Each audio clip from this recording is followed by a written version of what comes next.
Yeah, okay, sawa. Kutana na David huyu hapa bwana. David bwana, yuko nyumbani, yuko na mke wake. Mke wake anaitwa Anita huyu hapo. Basi bwana, David alikuwa anazungumza na mke wake, na kumwambia mke wake kwamba leo una ratiba gani. Mke wake akamwambia kwamba nahisi leo ni kidogo kutakuwa niko busy fulani. Mke wake akamwambia kwamba ingekuwa vizuri sana ungekuja ofisini muda wa mchana nikupeleke lunch kwenye chakula cha mchana. Naamini nitakupeleka kwenye mgahawa wa Kichina. Naamini utaupenda mgahawa huo. Lakini mke wake alimwambia kwamba nahisi nitakuwa busy kidogo. Nitakuwa busy. Lakini mume wake akamwambia kwamba mwanzoni nilikwambia kwamba una ratiba gani, ukasema uko off. Sasa hizi unaniambia uko busy. Mke wake akamwambia kwamba nilisahau, lakini okay poa, nitakuja ofisini kwako, hakuna shida. Lakini mume wake akamwambia kwamba mimi niliamini kwamba baada ya kukwambia kwamba nitakupeleka kwenye mgahawa wa Kichina, niliamini kwamba utakuwa na shauku ya kuweza kuja, lakini kumbe imekuwa ni tofauti. Basi bwana, David alikuwa anaweza kumwambia mke wake kwamba mchana aweze kumfuata ofisini kwake kwa ajili waende wakale chakula cha mchana pamoja. Lakini baadaye alimwambia kwamba nimeona kuna kiasi cha shilingi naira 70,000 zimeweza kutoka kwenye akaunti yetu. Vipi kuhusiana na hizo fedha? Mke wake akamwambia kwamba samani sikuweza kukueleza, nilizitoa hizo fedha nikazitumia katika matumizi yangu pamoja na matumizi ya hapa nyumbani. Mume akamwambia kwamba muda mwingine unapotoa fedha kubwa kama vile hizo inabidi unitaarifu, si unajua tena. Lakini pia akamwambia hakuna shida mume wangu. Baadaye tunamwona kwamba mke wake na David alikuwa chini kama vile kama kuna kitu fulani anakifanya hivi, na huyu jamaa mara ghafla katokea mume wake na Anita ambaye anamuita David. David akasema kwamba wewe ni nani? Lakini huyu jamaa anasema Anita, unajua cha kufanya. David anamwambia, huyu jamaa unamjua? Huyu ni nani? Lakini Anita anamwambia, mume wangu, usifikiri hivyo unavyozani. Asema usifikiri unavyozani, nimemkuta mwanaume yuko chini, uko chini ya miguu yake, na yeye amefungua zipu. Halafu unaniambia kwamba nisifikiri unavyozani. Anita anamwambia, mume wangu, naweza kukuelezea. Sasa unaweza kunielezea? Na hapa mume wangu, sio hivyo unavyofikiria. Unasemaje? Hivi unadhani mimi ni mjinga kiasi gani ambaye nimemkuta mke wangu yuko chini na mwanaume yuko juu, alafu mwanaume amefungua zipu. Alafu unafika unaniambia kwamba unaweza kunihadithia. I say. Lakini mke wake anamwambia kwamba naomba unisikilize. Acha ujinga wewe, nitakusikiliza nini? I say. Basi bwana, David alikuwa amemfumania mke wake. Mke wake alikuwa amemfumania mke wake na mwanaume mwingine, tena ni kwake kabisa na David. Basi David baadaye ilibidi aondoke.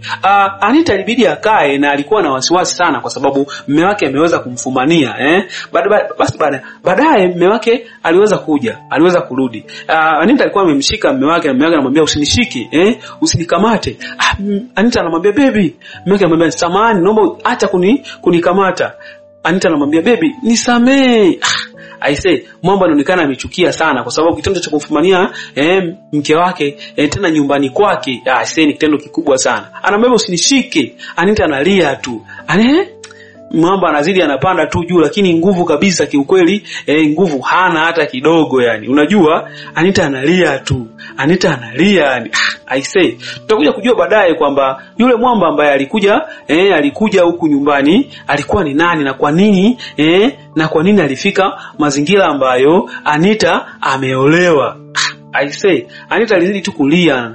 Basi baadaye Anita ilibidi aende kwa rafiki yake na kwenda kumwambia kwamba I say, rafiki yangu, huwezi amini kwamba David ameweza kunikamata na mufe.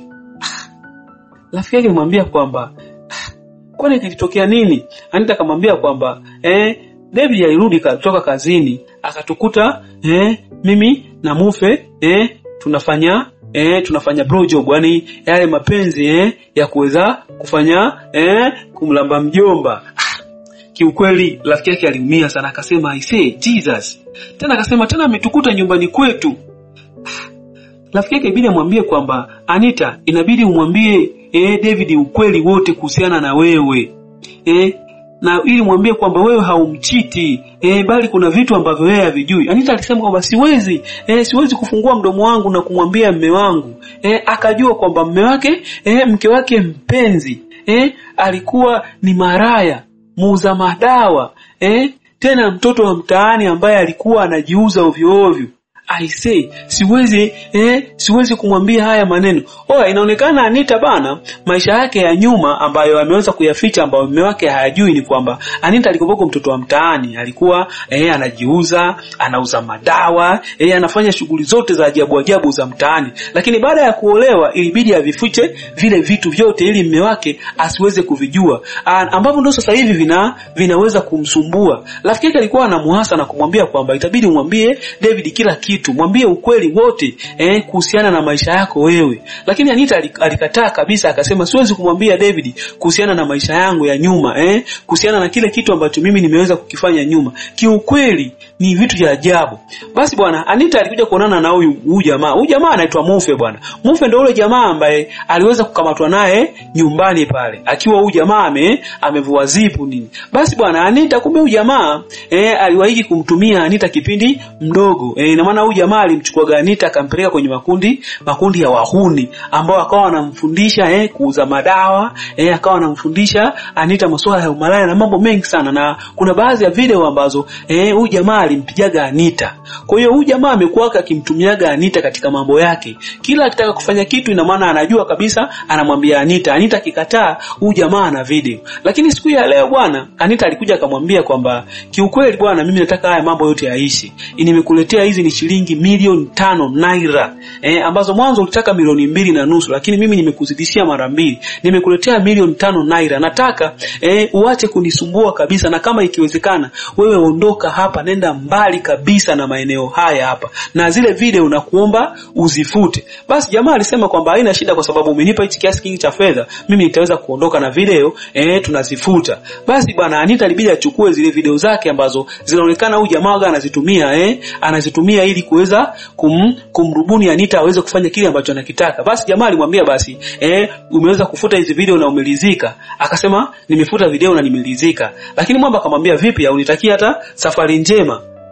Anita akamwambia okay poa, safari njema. Basi bwana, Anita akiwa yuko nyumbani baada ya kuwa ametoka kwa ule jamaa kukutana naye na kumpa zile kiasi cha fedha ambacho anahisi kwamba atakuwa sawa sasa. Lakini mume wake alirudi bwana na kumwambia kwamba chukua hizi kitu, chukua hii bahasha na ufungue bahasha hii usome vitu ambavyo viko humu ndani. Asome. Anita anakutana na vitu, kumbe ni picha bwana. Anamwambia umeona kila kitu ambacho umeweza kukifanya. Hata kama unaona ulikuwa unanifuatilia. Kumbe David bwana alichokifanya, aliweka watu ambao wakawa wanamfuatilia Anita. Anita alijua kwamba kwenda kukutana na yule jamaa atasuluhisha matatizo yake yote. Kumbe ndio anazidi kuyapalilia moto. Ina maana mwamba kuna watu ambaye aliwatafuta kipindi ambacho Anita anaonana na yule jamaa, wao jamaa walimpiga picha Anita. Meke anamwambia kwamba I say, yani wewe ni mtu wa ajabu sana, mtu ambaye nimekukamata naye ndani mwangu, lakini huyo ndio ambaye leo hii tena nimekukamata naye tena kwenye video. I say. Basi bwana, Anita alikuwa anarudi nyumbani bwana. Kurudi nyumbani mara ghafla anashangaa bwana. Anashangaa kwenye swimming pool anamuona mume wake na kitoto cha 2000 cheupe. Ina maana mwamba inabidi naye aanze kulipiza bwana. Inabidi naye amlete mwanamke mwingine tena nyumbani kwao. Kwa sababu mke wake ameweza kumchiti, ikabidi mwamba sana aweze kumleta mwanamke mwingine kwake. I say. Ina maana anamlipiza mke wake. Anita alishangaa sana kumuona mume wake ameweza kumleta mwanamke mwingine bila kuogopa. I say. Lakini mwamba baada ya kumuona mke wake ilibidi atoke kwenye swimming pool na kumfuata. Akamwambia kwamba jiandae kwa taraka. Anita akamwambia kwamba unafanya vitu gani? Unamleta mwanamke nyumbani kwetu. Kikweli Anita aliumia sana. Ikabidi aende kwa rafiki yake bwana. Ikabidi aende kwa rafiki yake na kwenda kumhadithia kila kitu kwamba huwezi amini kwamba David anachokifanya sasa hivi anafanya vitu vya ajabu sana. Huwezi amini kwamba nimekuta nyumbani amekuja na mwanamke mwingine kabisa. Ule dada alishangaa akasema David anafanya vitu gani? Mbona anafanya vitu vya ajabu sana? Anita akamwambia kwamba sijui hata nifanye nini rafiki yangu. Yani niko kwenye wakati mgumu sana. Yeye anajua mimi nimefanya kila kitu iko makusudi, lakini naumia sana, ujui tu ni kiasi gani anachoumia. Basi bwana, ilibidi David kama alivyomwahidi mke wake kwamba ajiandae kwa talaka, ilibidi watafute wanasheria, atafute wanasheria na waweze kuandaa talaka rasmi ni aweze kumwacha mke wake. Basi bwana, walisaini document za talaka na mwamba akabidi atoe pete kabisa ya ndoa kwamba bwana mimi nimeweza kukuacha, kila mtu aishi na maisha yake. Basi bwana, Anita ilibidi ajichangae pale baada ya kwamba zoezi la kusaini kwamba talaka imekamilika kumalizika. Mwamba naye ilibidi awape mikono wanasheria ambao wameweza kulifanya jambo la talaka kufanikisha. Sasa rasmi David na Anita wametalakiana. Lakini mwanasheria alikaa nao akawaambia kwamba kuna hivi vitu ambavyo mnavyo mtavigawa sawa, kila mtu atachukua sawa baina ya mwenzake. Lakini kuna jambo moja ambalo limeweza kujitokeza kutokana na yule jamaa ambaye tulimtafuta aweze kuviuza hivi vitu. Kuna kitu ambacho amekizungumza kuhusiana na uuzaji. Amesema kwamba swala la uuzaji wa hivi vitu haiwezi likauzika endapo nyie wawili mnaishi humu ndani. Kwa hiyo itabidi tusimame kwanza swala la kuuza mpaka pale ambapo mtaweza kutoka. Kwa hiyo tunawapa muda wa mwezi mmoja muweze kujiandaa mwezi huo mmoja na ndipo hapo tutakapomwambia huyu jamaa ambaye anahusiana na masuala ya kuuza aweze kuuza hizi mali ili kila mtu apate anachostahili. Kwa hiyo ilikuwa ni maneno ya mwanasheria. Lakini bwana, usiku tunamuona mke wake na David bwana alipokuwa anarudi, anamuona David yupo na kale kamdada kingine. Kale kamdada bwana anaitwa Jasmine. And David analala na kale kamdada anaishi nako humu nyumba ambapo walikuwa wanaishi yeye na mke wake. Lakini sasa hivi wanaishi vyumba tofauti. David anaishi kile chumba ambacho walikuwa wanaishi mwanzo, lakini mke wake yeye anaishi chumba cha wageni. Ina maana David anaishi humo na analeta mwanamke humo. Kesho yake asubuhi mke wake alikuwa anafanya jogging, kuna mshikaji alimsimamisha akamwomba namba. Mke wake akakataa kutoa namba, lakini baadaye alipomwona mume wake wa zamani ikabidi ampe namba mshikaji ili kwa ajili ya kumtengenezea wivu mume wake ambaye ni mume wake wa zamani. Yeye anamleta mwanamke ndani, basi na mimi ngoja nimuoneshe. Kwa hiyo ndio ambacho kitu ambacho walikuwa wanakifanya. Jamaa akamwambia kwamba nitakupigia, mwamba akamwambia hakikisha unanipigia, lazima unipigie. Alafu akapita kamaona mume wake akaondoka. Lakini mume wake bwana naye inaonekana kama anakawivu fulani. Basi bwana, jioni ambao ni usiku sasa, mke wake bwana alikuwa amekaa akaanza kusikia hizo sauti za ajabu. Msikia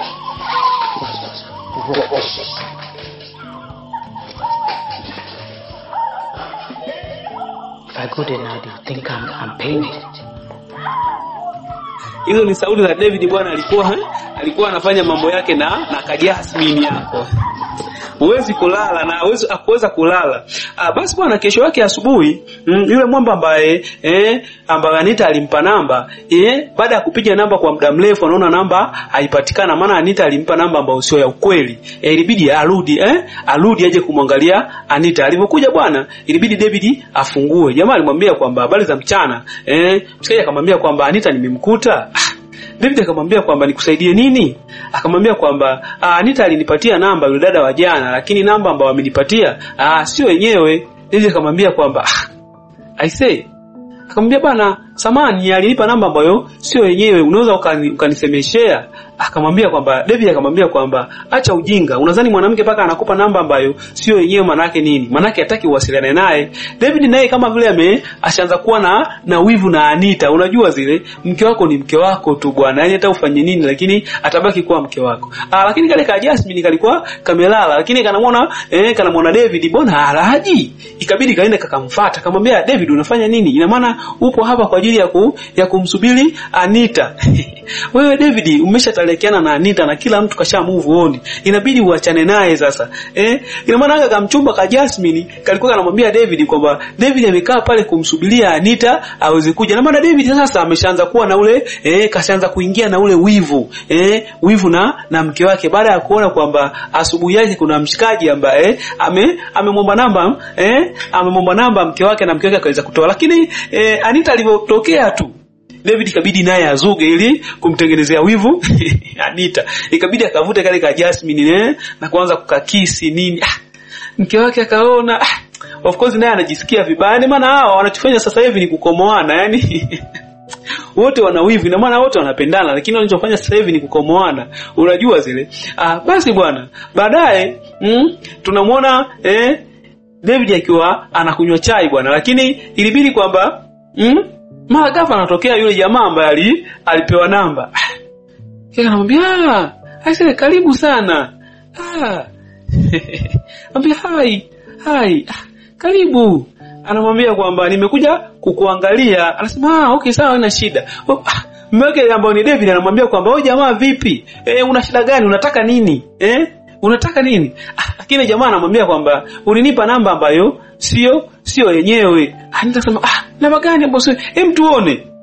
Anita kibidi angalia ile namba ambayo alimpa mshikaji. Baada ya kuangalia, lakini David anamwambia akamwambia Anita, akamwambia mshikaji kwamba hii sio 6, hii ni 8. Na maana Anita alimpa namba ambayo sio yenyewe, lakini ni kiukweli ni kwamba Anita si kwamba alikofanya makusudi kumpa namba ambayo sio yenyewe, ni kwamba hataki mawasiliano na huyu, lakini alikuwa tu anataka kumtengenezea wivu mume wake.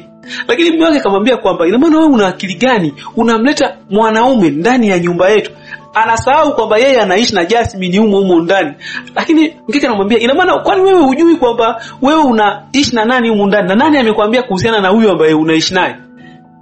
David anamwambia kwamba, "Aisee, wewe ni mjinga sana. Leo hii ndio umenionyesha jinsi ulivyo. Kumbe ndio ulivyo hivi." Ina maana David ana wivu na Anita, japokuwa yeye mwenyewe ajui kwamba yeye mwenyewe anaishi na Jasmine, lakini halioni hilo swala, lakini anaona swala la Anita sasa hivi kusumbuliwa na huyu mwamshikaji ambaye anakuja. Aisee, jamaa bado tena alizidi kuja. David anamwambia, "Wewe jamaa una shida gani? Una shida gani? Mbona muda wote unakuja?" Lakini huyu mshikaji alikuwa anajua kwamba huyu David ni kaka yake na Anita na sio mume wake, kwa sababu Anita aliweza kumtambulisha hivyo kwamba huyu jamaa ni brother wake. Lakini baadaye bwana mshikaji alimwambia kwamba, "Nimekuja kukuchukua, twende dating, twende tutoke nini." Baadaye kale ka Jasmine kalitoka nje bwana, kakamkuta David, kasema, "Jamani nyie guys, mnaendeleaje? Mko poa? Itakuwa jambo zuri sana tukitoka pamoja nini. Kapo hizo zote mbili tukatoka kwa pamoja." Mshikaji akasema, "Ni vizuri sana. Tukatoka na kaka yako, unajua." Ina maana ilibidi usawa watoke wawili, yani huyu jamaa na Anita David na Jasmine. Lakini kiukweli kwamba David na Anita hawa ni wanandoa kabisa ambao wametawalakiana, lakini wanaishi kwenye nyumba moja. Basi bwana mshikaji alimwambia kwamba itakuwa vizuri sana kama utaweza kuondoka pale, na mimi nimeweza kukutafutia sehemu nyingine ya kuweza kuishi. Huyu jamaa anamwambia Anita. David akamwambia kwamba, "Kwani amesema kwamba anataka kuondoka pale, umtafutie Lakini kadem kakamwambia kwamba, "Anita, nahisi ni ofa nzuri sana umepewa na huyu mkaka. Ni vizuri kweli kabisa ukaenda kuishi nyumba nyingine." Hatari sana. Lakini baadaye David akupendezwa na kile kitu, ikabidi akatimue akadada, kwa sababu na yeye mwenyewe ameshaanza kuwa na feelings za kurudi kwa mke wake. Ukumbuke bwana, mke ni mke bwana. Ina maana muda wote anamwaza mke wake japokuwa anaishi na haka. Ikabidi bwana akatimue. Akamwambia, "Bwana sasa sikia wewe, fanya hivi, fanya chukua vitu vyako, vilago vyako vyote wewe, wewe ondoka bwana. Kwa sababu nimeona nini, una masuala ya kijinga nini." David ukumbuke kwamba ameshaanza kurudi kumpenda mke wake. Ikabidi bwana Jasmine bwana, kwa sababu kameambiwa na David bwana kaweze kuondoka, ikabidi kachukue vitu vyake na kaweze kuondoka. Lakini David anawaza tu na kusema kwamba kiukweli kabisa nampenda mke wangu. Haya yote nilikuwa nayafanya kwa sababu tu. Ikabidi bwana Jasmine kachukue vitu vyake na kaweze kutimka. Kanamwambia kwamba, "Aisee, utakuja kunikumbuka." David anasema, "Ondoka bwana, wewe ndakukumbuka bwana, wewe umekuwa nani? Umekuwa baba wa taifa wewe au umekuwa afande Mulilo? Afande Mulilo ndo atakumbukwa bwana." Kanasema, "Unasemaje?" Asema, "Mtoka bwana, wewe sio Nyerere, wewe sio Nyerere, muondoka. Unasema nikukumbuke wewe umekuwa nani? Na naanzaje kukukumbuka mtu kama wewe? Nenda bwana huko. Nenda, achana na mimi." Oya, David bwana amevurugwa kabisa, kwa sababu kiukweli kabisa anampenda mke wake, na haya yote anafanya ilikuwa ni kwa sababu ya kumuumiza mke wake, lakini kiukweli kabisa anampenda mke wake, yani anampenda 100%. Basi bwana, kwa sababu ka Jasmine kaliondoka, David ilibidi asubuhi bwana atengeneze kahawa bwana. Ambie Anita, nimekuandalia kahawa bwana. David kashaanza kurudi kwenye mstari. Anita mwambia hapana, siko interested na hiyo kahawa yako, naomba uniache, kuna sehemu nawahi kwenda, kwa hiyo itabidi bwana uniache. Hivi namwambia hapana Anita, inabidi tuzungumze. Nataka tuzungumze mama, kuna vitu nataka tuzungumze. Oya, David amekubali bwana. Mwanzo alikuwa anajifanya anakaza, lakini leo hii bwana amekubali. Basi bwana Anita aliporudi nyumbani, mara ghafla bwana anatokea yule jamaa Mufe bwana, ambaye alimpatiaga hela Mufe aweze kuondoka. Oya, Mufe ina maana ameingia huko ndani mwa Anita kificho, alafu ana bastola bwana. Anita anamwambia wewe unataka nini? Unataka nini? Siniweza kukupa fedha nyingi sana na nikakwambia uondoke nchini hapa usiweze kurudi, lakini unataka nini? Mufe anamwambia kwamba kaa kimya. Ulidhani kwamba nitaweza kuondoka katika maisha yako kiurahisi? Hapana. Lakini huku bwana yule mwamba ambaye anamfukuzia Anita tena alikuja. Akaja bwana akamkuta tena mume wake na Anita. Yeye anamjua kwamba huyu ni kaka yake, lakini kumbe huyu sio kaka yake. Lakini yule jamaa alipoangalia chini, kama aliona kama kuna kama dalili fulani kama ya damu. Na David naye akaona kama kuna dalili fulani kama ya damu. Alafu akasikia kama kuna kelele zinatoka juu. Ikabidi wakimbie kwamba kuna nini huko, ikabidi wakimbie huko juu. Kuna vitu gani? Walipofika wakafika paka kwenye mlango ambao Anita alikuwa yuko ndani. Mara ghafla kwa wanasikia sauti za Anita. Anita anasema kwamba muda wote wewe umenifanyia mambo ambayo ni ajabu. Umeweza kunitumia kila siku. Kila siku umeweza kunitumia, umesababisha mpaka ndoa yangu imeweza kuvunjika. Mume wangu amejua kwamba mimi namchiti ikiwa mimi simchiti. Ni wewe tu, yote hiyo umeshachukua kama video yangu, mapicha yangu unayo. Kila siku ukitaka kufanya chochote kile unafanya. Yule jamaa anamwambia vua nguo. Ikabidi mume wake na Anita na yule jamaa waingie kwa kasi bwana. Ikabidi wamkamate yule jamaa. Anita moja kwa moja akaenda kifuani kwa mshikaji bwana. Oya sio poa bwana. Baadaye yule jamaa ambaye alikuwa kashaanza urafiki na Anita alipigia simu polisi bwana. Akamwambia bwana kuna mtumia. Baadaye akamwambia kwamba msiwaze kwamba afisa wa polisi ambao ni mkuu wa kituo ni jamaa yangu, na amesema kwamba hii issue itakuwa sawa na muda si mrefu ataleta polisi waje kumbeba huyu. Baadaye huyu jamaa alimwambia Anita kwamba niambie ukweli baina yako wewe na huyu jamaa. Huyu jamaa ni kaka yako kweli au ulikuwa unanyongopea? Anita ikabidi bwana azungumze ukweli kwamba bwana huyu sio kaka yangu, kama nilivyokuambia alikuwa ni mume wangu na tuna historia ndefu sana ambayo inatokea baina yangu mimi na wewe. Jamaa akasema kwamba mimi mwenyewe nilianza kujua hayo, maana kulikuwa na mazingira fulani ambayo nilikuwa siyaelewi. Kiukweli inabidi wewe na mume wako muweze kukaa chini na muweze kusolve mambo yenu, muweze kuyamaliza. Basi bwana Anita na David ilibidi wakae chini. Baada ya David kugundua kwamba siku ile Anita hakuweza kumsaliti, bali yule jamaa alikuwa anamlazimisha Anita aweze kufanya vitu ambavyo yeye anavitaka, kwa sababu ana video za Anita ambazo aliwahi kumpiga Anita kipindi yuko huko nyuma kabisa. Kwa hiyo Anita alikuwa anamuelezea mume wake na kumwambia kwamba kipindi mimi niko mdogo nikiwa na miaka 19, yule jamaa aliweza kunichukua na kunifundisha mambo mengi sana, ikiwa kuuza madawa, kujiuza na kufanya mambo mengi, kuiba, kufanya mambo mengi sana, na aliweza kunirekodi mpaka kuna baadhi ya video ambazo alikuwa nazo ambazo zilikuwa zinanihusu mimi. Kwa hiyo kipindi ambacho nimekuja kuolewa na wewe, yeye alikuwa anazitumia hizo video kama fimbo ya kuniadhibu. Chochote kile ambacho alikuwa anataka kukipata kutoka kwangu alikuwa anaweza kuniambia, kwa sababu alikuwa anajua ana video zangu, na mimi nilikuwa siwezi kufanya chochote kile kwa sababu nilikuwa najua kwamba ningeweza kufanya chochote kile angeweza kuvujisha